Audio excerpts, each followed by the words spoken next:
Good evening dear student. आज हम current electricity का इंस्ट्रूमेंट का लास्ट लेक्चर पढ़ा रहे हैं, जिसमें आपको आज हम लोग मीटर ब्रिज की बात करेंगे। सबसे पहले मन में क्वेश्चन उठता है कि मीटर ब्रिज है क्या, हम क्यों पढ़ते हैं मीटर ब्रिज के विषय में। तो सुनिएगा, पहला पॉइंट कि अगर हमें अननोन रेजिस्टेंस के वैल्यू को फाइंड करना होता है तो उसके लिए किस इंस्ट्रूमेंट का यूज करते हैं, मीटर ब्रिज का। अगर आपको किसी भी अननोन रेजिस्टेंस के वैल्यू को फाइंड करना हो तो फाइंड करने के लिए हम किसका सहारा लेते हैं, मीटर ब्रिज का। तो यहां पे हम लिख देते हैं, to measure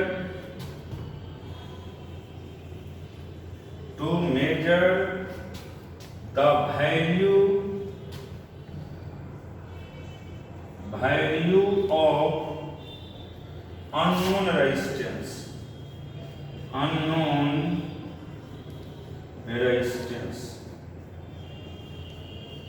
to measure the value of unknown resistance। और दूसरा पॉइंट हो गया it work on balance with stone bridge।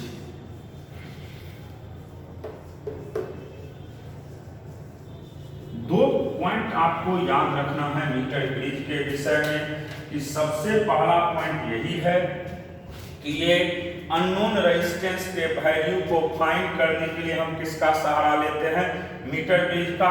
और दूसरा है ये वर्क करता है किस पे, बैलेंस विथ स्टोन ब्रिज पे। जैसे आपको हम समझा रहे हैं फिगर के थ्रू। मान लीजिए यहां पे ये रेजिस्टेंस है,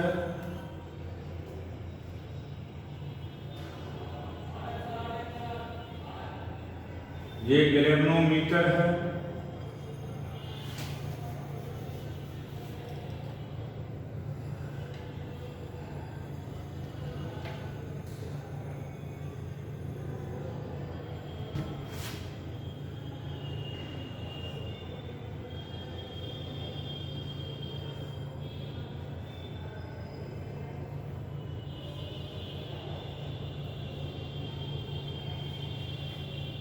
ये ए है, ये ए है मान लीजिए, ये बी है, ये सी है और ये डी। ये रेजिस्टेंस R1 है, R2 है, R3 है, R4 है।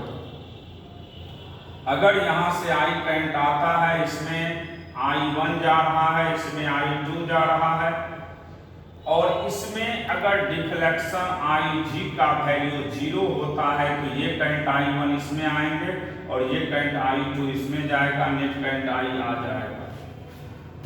अब आपके मन में उठेगा कि ये गैल्वेनोमीटर में Ig करंट ऑफ गैल्वेनोमीटर क्या हो गया, 0। क्यों 0 हुआ, कब 0 होगा?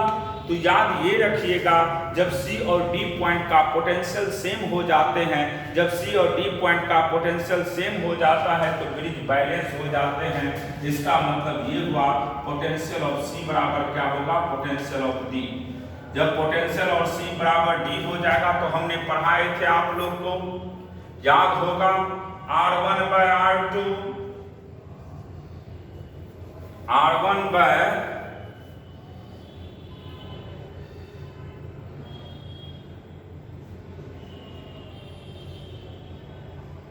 या आपको ऐसे हम सीधे बोले थे cross multiplication, R1 into R3 का प्रोडक्ट किसके किसके बराबर होगा, R2 इंटू R4 के बराबर। जब तक अपोजिट आर्म्स के रेजिस्टेंस का प्रोडक्ट सेम नहीं हो जाते हैं तब तक ये बैलेंस विथ स्टोन ब्रिज पे काम नहीं करेगा। बैलेंस विथ स्टोन ब्रिज पे तभी काम करते हैं जब R1 और R3 का प्रोडक्ट बराबर क्या होगा, R2 और R4 का प्रोडक्ट। याद हो गया सबको। तो सबसे पहला पॉइंट ये है कि मीटर ब्रिज के मदद से अननोन रेजिस्टेंस को मेजर करते हैं। और दूसरा काम है ये बैलेंस विथ स्टोन ब्रिज पे काम करता है। और बैलेंस विथ स्टोन ब्रिज तब हो सकते हैं जब पोटेंशियल C और D का क्या रहता है, सेम रहता है, और उसमें R1 R3 का प्रोडक्ट बराबर क्या होगा, R2 R4 का प्रोडक्ट होगा। क्लियर हो गया। अब इसका फिगर बनाएंगे।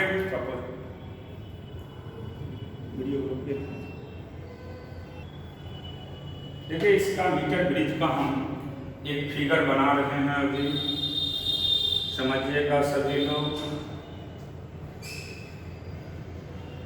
ये यूनिफॉर्म रहता है हर एक जगह, यूनिफॉर्म क्रॉस सेक्शन।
देखिए इसके लिए हम एक फिगर बना रहे हैं।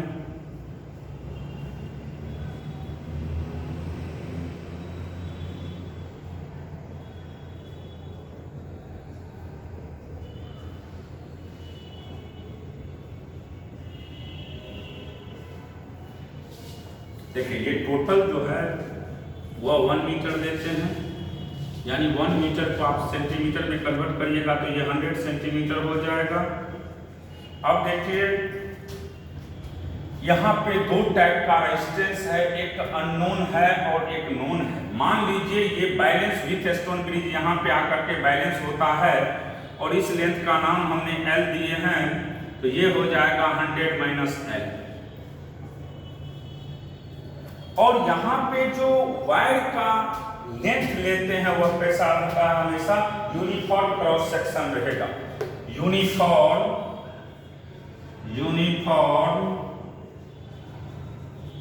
क्रॉस सेक्शन, इसका जो एरिया होता है वह यूनिफॉर्म क्रॉस सेक्शन होता है। और वायर जो बना हुआ है वह LY से बना हुआ है। LY इसमें मिक्स रहता है बहुत सारे चीज। अब देखिए यहाँ पे हम जो बात करेंगे सिर्फ इतना याद रखिएगा, इसमें दो तरह का रेजिस्टेंस होते हैं, एक अननोन है एक नोन रेजिस्टेंस है।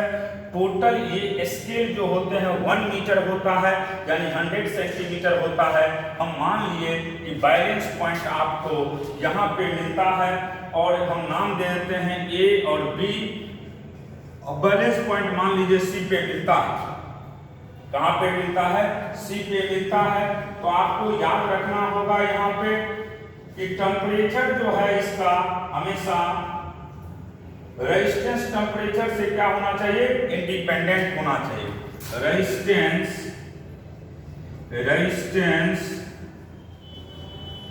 इंडिपेंडेंट, रेजिस्टेंस इंडिपेंडेंट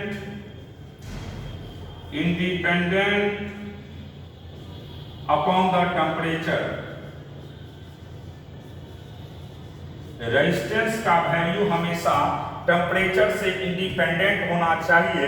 अब देखिए कर क्या सकते हैं यहाँ पे हम लोग, सिर्फ इतना याद रखिएगा कि R जो है वह आपको रेजिस्टेंस पर यूनिट लेंथ है। अब देखिए यहाँ पे थोड़ा सा में हम लिखेंगे, मानेंगे, थोड़ा सा इसको समझना होगा फिगर को कि इसमें हम लोग दो तरह का लेते हैं रेजिस्टेंस, एक नॉन रेजिस्टेंस होगा, एक अननोन रेजिस्टेंस होगा। इस टोटल वायर का लेंथ हम लोग 100 सेंटीमीटर लेते हैं और बैलेंस विथ स्टोन ब्रिज जहां पे बैलेंस कर रहा है उस लेंथ को अगर हम L मानेंगे तो टोटल बचा हुआ लेंथ क्या हो जाएगा, L 100 माइनस L। अब देखिए इसमें कुछ एजम्पशन लेते हैं। Let R be the resistance per unit, R be the resistance per unit length। हम स्मॉल r क्या माने हैं बाबू, resistance per unit length. Small r को हमने क्या माने हैं, resistance per unit length of the wire, resistance per unit length of the wire, resistance per unit length of the wire. हमने स्मॉल r को माने हैं resistance per unit length of the wire. तो अब देखिए यहां से हम बात करेंगे RAC का वैल्यू, तो रेजिस्टेंस पर यूनिट लेंथ है R इंटू L हो जाएगा। इसी तरीका से RCB की बात करेंगे, R इंटू 100 माइनस L हो जाएगा, क्योंकि ये जो स्मॉल r है वह रेजिस्टेंस पर यूनिट लेंथ है। तो इसी तरीका से हम लोग कर देंगे। और आपको ये याद रखना है कि अब ये बैलेंस विथ स्टोन ब्रिज पे काम कर रहा है, ये बैलेंस विथ स्टोन ब्रिज पे काम कर रहा है। तो मान लीजिए हम इसका कुछ नाम दे देते हैं, तो आप सिंपली जानते हैं जब ये बैलेंस विथ स्टोन ब्रिज पे काम करेगा तो ये रेजिस्टेंस बाय ये बराबर ये बाय ये, तो इसका सीधा वैल्यू होगा R बाय रेजिस्टेंस AC बराबर S by resistance CB।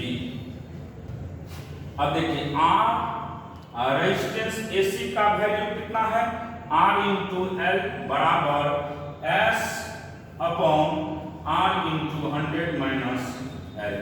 R से R कैंसिल हो गया, तो अननोन वैल्यू का हो जाएगा यहाँ से S into L by 100 minus L। तो इस तरीका से हम लोग वैल्यू निकालते हैं। सिंपल याद रखिएगा, resistance by length, resistance by length, resistance by length बराबर अदर रेजिस्टेंस बाय अदर का लेंथ। इसी को हम किसके नाम से जानते हैं, मीटर ब्रिज के नाम से। तो आज आपको हमने दो चीज पढ़ाए हैं इसमें कि मीटर ब्रिज है क्या, मीटर ब्रिज किस पे काम करता है। तो सिंपल याद रखिएगा, मीटर ब्रिज के मदद से हम अननोन रेजिस्टेंस के वैल्यू को फाइंड करते हैं। और मीटर ब्रिज किस पे वर्क करता है, बैलेंस विथ स्टोन ब्रिज पे ये काम करते हैं। तो ये जो है अभी आपको हमने मीटर ब्रिज के विषय में पढ़ा चुके हैं। अब इसके बाद अगला कंसेप्ट अभी आपको बताएंगे।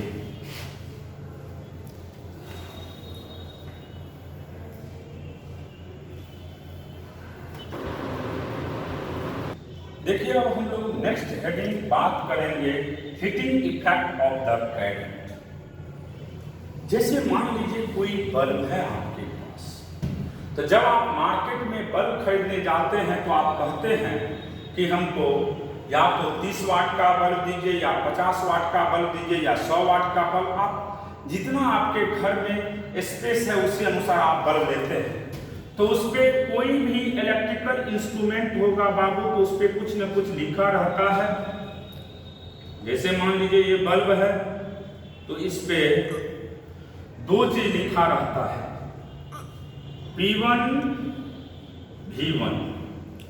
इसका मतलब समझाते हैं। ये मान लीजिए इलेक्ट्रिकल बल्ब है, इस पे दो चीज लिखा रहता है, P1 दूसरा V1।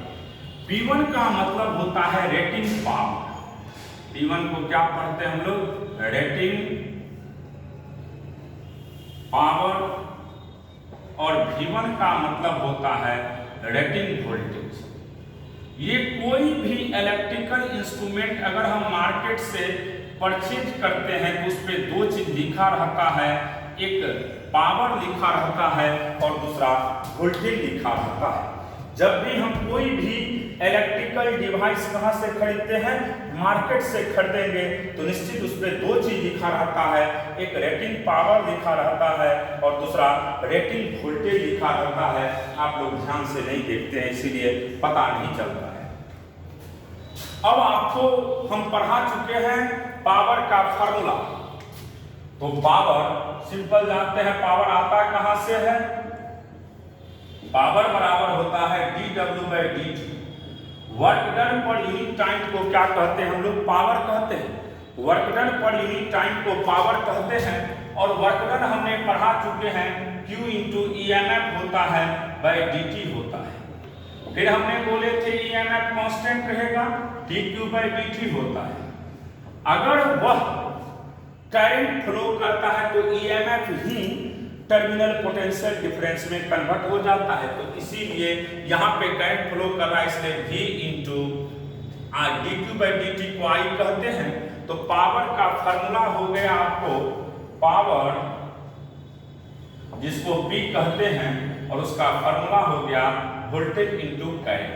फिर इसका वैल्यू होता है V बराबर I into R into I। तो इसका वैल्यू हो गया I² इंटू R। फिर आप जानते हैं I का वैल्यू V/R का होल स्क्वायर इंटू R। तो इसका मतलब V²/R हो गया। तो पावर का अभी आपके पास तीन फार्मूला हो गया, V इंटू I, पावर बराबर V इंटू I, दूसरा फार्मूला I² इंटू R, तीसरा फार्मूला V²/R। ये तीनों फार्मूला पावर का है। अब देखिए हमारे पास P1 V1 दिया है तो रेजिस्टेंस निकाल लेंगे। तो R का सिंपल वैल्यू होगा V1²/P1। इसको कहते हैं, इसका नाम होता है रेजिस्टेंस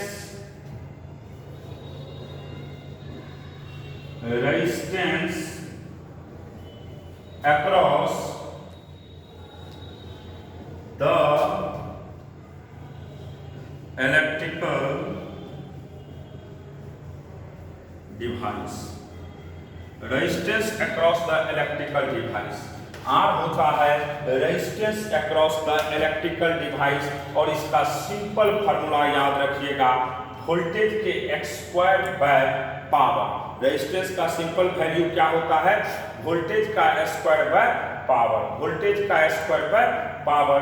ये हो गया आपका रेजिस्टेंस। एक बार देख लीजिए बढ़िया से, ध्यान में रखिएगा। हमने सीधे लिखे हैं पावर का फार्मूला। पावर होता ही है work done by time. Work done per unit time को पावर कहते हैं। और वर्क डन का वैल्यू हमने पढ़ा चुके हैं, ऑब्जेक्टिव में पूछता है वर्क डन सेल के चलते क्या होता है, तो हमने सिंपली पढ़ाए हैं।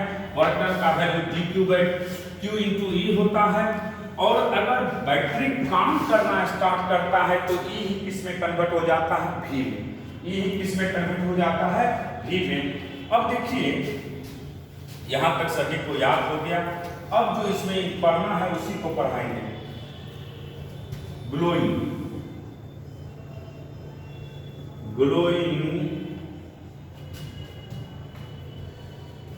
Of the bulb, glowing of the bulb. कौन बल्ब ज्यादा ग्लो करता है? When they connected, when they connected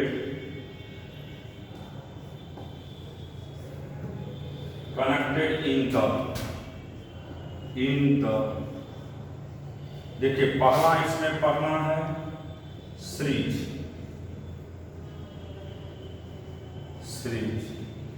दो गो बल्ब को किसमें कनेक्ट कर दिए हैं बाबू? सीरीज। देखिए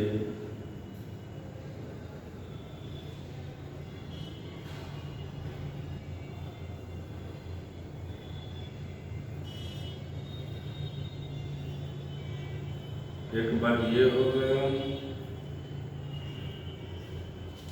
दूसरा बल्ब मान लीजिए यहाँ पे है,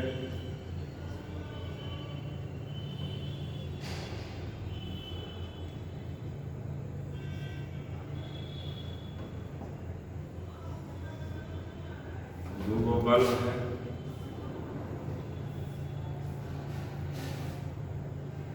दोनों कैसे कनेक्टेड हैं सीरीज में। ये P1 है, ये V1 है, P2 है और ये V2 है, ये सीरीज का EMF E है। इस दोनों बल्ब में करंट सेम पास कर रहा है। देखिए हमारे पास दो बल्ब है, दोनों कैसे कनेक्टेड है सीरीज में। फर्स्ट बल्ब का पावर P1 है, वोल्टेज V1 है, सेकेंड बल्ब का पावर P2 है, वोल्टेज V2 है। और इस बल्ब को जो करंट हम सप्लाई कर रहे हैं EMF से, उसका वैल्यू E दिया हुआ है, और इसमें सीरीज में है तो करंट का वैल्यू क्या होगा, सेम होगा। एक मिनट रुक जाइएगा। देखिए आपके पास दो बल्ब है, एक बल्ब जिसका पावर P1 वोल्टेज V1, दूसरा बल्ब जिसका पावर P2 वोल्टेज V2 है। उसको हम एक सेल से कनेक्ट किए हैं, सीरीज में है तो निश्चित करंट का वैल्यू सेम होगा। मान लो फर्स्ट बल्ब का रेजिस्टेंस R1 है, तो R1 का सिंपल वैल्यू होगा V1 का स्क्वायर बाय P1, और R2 का सिंपल वैल्यू होगा V2 का स्क्वायर बाय P2। कोई दिक्कत तो क्या, तुरंत पढ़ाए थे हमने। अब H1 देखिए, H1 पढ़ते किसको है? H1 का मतलब हो गया heat develop across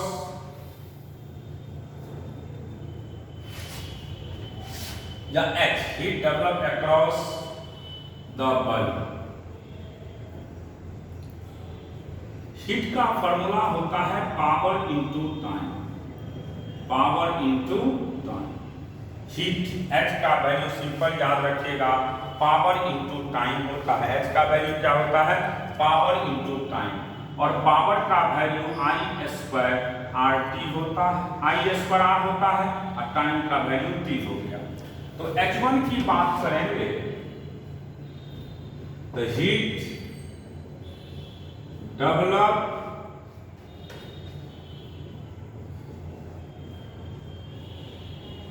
across the bulb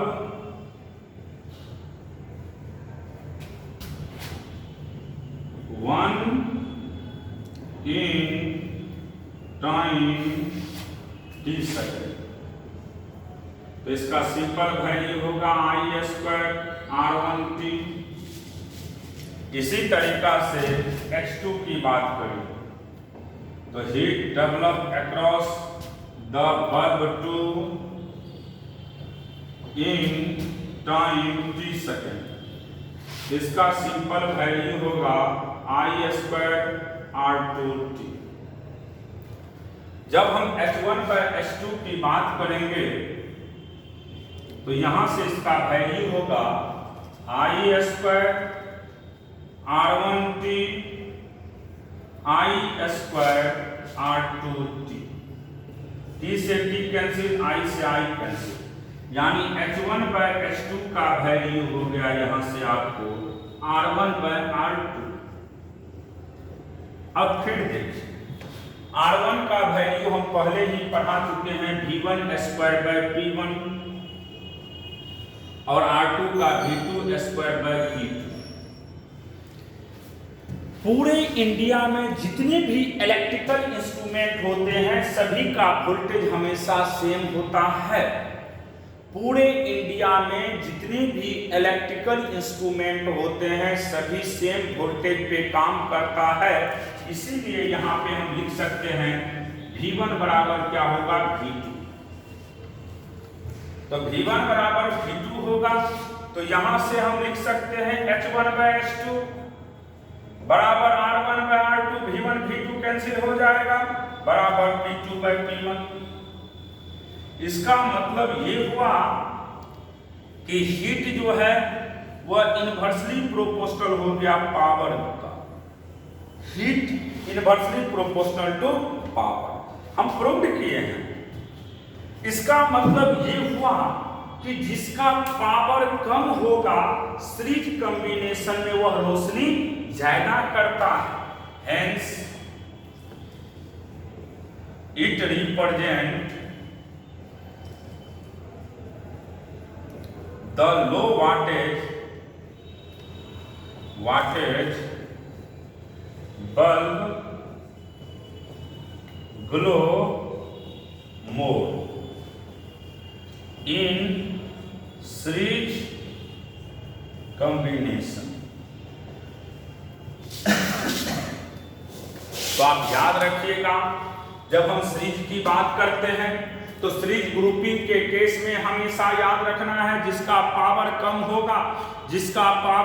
होगा वह रोशनी ज्यादा करेंगे। किस केस में बाबू? सीरीज ग्रुपिंग के केस में। तो आपको सिंपली अगर कोई पूछ देगा कि दो बल्ब है, दोनों सीरीज में है, एक 20 वाट का है दूसरा 40 वाट का है, तो कौन ग्लो ज्यादा करेगा? तो सिंपल याद रखिएगा, सीरीज ग्रुपिंग के केस में 20 वाट का बल्ब जो है वह ज्यादा ग्लो करेगा, रोशनी करेगा किसके रिस्पेक्ट में? 40 वाट के रिस्पेक्ट में। पॉइंट क्लियर हो गया? तो ये था आपका सीरीज। अब इसके बाद हम पढ़ाएंगे इसी में दूसरा पॉइंट, पैरेलल। सीरीज क्लियर हो गया। अगर आपके पास दो बल्ब रहेगा, दोनों सीरीज में रहेगा, तो लो वाटेज बल्ब जो है वह ग्लो ज्यादा करेगा। इस पॉइंट को बढ़िया से आप सेट कर दीजिए। उसके बाद हम बात करेंगे। देखिए, अब हम बात कर रहे हैं पैरेलल। इसमें करंट I1 होगा, इसमें करंट I2 होगा, क्योंकि पैरेलल में करंट का वैल्यू डिफरेंट होता है, लेकिन पूरे सिस्टम का वोल्टेज सेम होता है। तो जब हम बात करते हैं बाबू R1 का, तो R1 का सिंपल वैल्यू होगा V1² / R2 की बात करेंगे तो V2² कोई परेशानी? ये रेजिस्टेंस का वैल्यू हो गया आपको। R1 का वैल्यू V1² और R2 का स्क्वायर V2²। हमारे पास इसके अक्रॉस रेजिस्टेंस निकल गया, इसके अक्रॉस रेजिस्टेंस निकल गया। अब देखिए, हम बात करेंगे हीट का। हीट की जब बात करते हैं H1/H2 की बात करेंगे। अब कि हीट का वैल्यू कैसे लिया जाता है तो समझिएगा ध्यान से कि पॉइंट ये हमने सिर्फ अभी लिखे हैं रेजिस्टेंस के विषय में। किसके विषय में? रेजिस्टेंस के विषय में। और हमने सिंपली बताए हैं कि R1 का वैल्यू V1/T1 होगा और R2 का वैल्यू V2² होगा। R1 R2 लिख दिए हैं। अब हम बात करेंगे हीट का। देखिए, यहां से H1 की बात करते हैं तो वोल्टेज सेम है, तो H1 का वैल्यू सिंपल होगा E² R1 × T और H2 का वैल्यू होगा E² R2 × T। तो यहां से H1/H2 की बात करते हैं हम, तो यहां से सिंपल हो जाएगा R2/R1। अब देखिए, R2 का वैल्यू अभी तुरंत पढ़ाए हैं V2² और V1² अब देखिए, पूरे इंडिया के जितने भी इलेक्ट्रिकल इंस्ट्रूमेंट होते हैं सभी का वोल्टेज हमेशा हम क्या लेते हैं? सेम। पूरे इंडिया के जितने भी इलेक्ट्रिकल इंस्ट्रूमेंट है सभी का वोल्टेज सेम होता है, चाहे वह सीरीज में रहे चाहे वह पैरेलल हो, चाहे वह सीरीज में हो चाहे वह पैरेलल हो। पूरे इंडिया में जितने भी इलेक्ट्रिकल डिवाइस है सभी का वोल्टेज एक ही लिया जाता है। इसका मतलब V1 = V2 लेंगे तो यहाँ से ये और ये कैंसिल हो जाएगा, तो H1/H2 का वैल्यू हो जाएगा यहाँ से R2/R1 तो जरूर होगा, लेकिन ये P1/P2 हो जाएगा। इसका मतलब समझिए, इसका मतलब ये हुआ कि हीट जो है वह डायरेक्टली प्रोपोर्शनल हो गया पावर का। किसका? पावर का। इसका मतलब ये हुआ hence high wattage bulb glow more and more fuse, जो जितना ज्यादा ग्लो करता है उतना ही जल्दी और क्या होते हैं, फ्यूज भी होते हैं। सिंपल याद रखिएगा, जो जितना ग्लो करेगा उतना ही ज्यादा क्या होते हैं, फ्यूज होते हैं। तो सिंपली आपको याद ये रखना है कि पैरेलल ग्रुपिंग में जितना ज्यादा वाट का बल्ब रहेगा वह ग्लो ज्यादा करेगा और जल्दी फ्यूज होंगे। जैसे घरेलू जितने भी डिवाइस है वह कैसा कॉम्बिनेशन है, पैरेलल। कैसा है, पैरेलल। और पैरेलल में आप देखते होंगे घर में जैसे ठंड का समय आता है तो आप 100 वाट का बल्ब लगा लेते हैं, कितने लोग 500 वाट का बल्ब लगाते हैं, क्योंकि वह रोशनी ज़्यादा करता है, गर्मी भी ज़्यादा जनरेट करते हैं। तो सिंपल याद रखिएगा कि पैरेलल ग्रुपिंग में जितने ज़्यादा पावर का बल्ब होगा वह उतना ही ज़्यादा रोशनी करेगा। और हमारे घर का, आपके घर का, जितने भी घर हैं सभी का कॉम्बिनेशन कैसा होता है, पैरेलल होते हैं। तो पैरेलल ग्रुपिंग में याद रखिएगा आप लोग कि hence high wattage bulb glow more and more fuse in parallel grouping। किस ग्रुपिंग की बात कर रहे हैं बाबू, पैरेलल ग्रुपिंग। क्लियर हो गया। तो घर का कनेक्शन पैरेलल होता है और पैरेलल में सिंपली याद रखिएगा कि हाई वाट का बल्ब जो है वह ग्लो ज़्यादा करते हैं और जल्दी फ्यूज होते हैं। आज हम यहीं तक क्लास लेकर के ड्रॉप कर रहे हैं, तो गर्मी बहुत ज़्यादा है, अगले दिन इसके आगे पढ़ाएंगे। आप लोग को आज इतना तक ही पढ़ करके आप लोग ठीक से इसको रिवाइज कर दीजिएगा। जितना पढ़ाएं टाइम खत्म भी हो जाएगा, तब हम न्यूमेरिकल करा के तब मैग्नेटिज्म स्टार्ट करेंगे।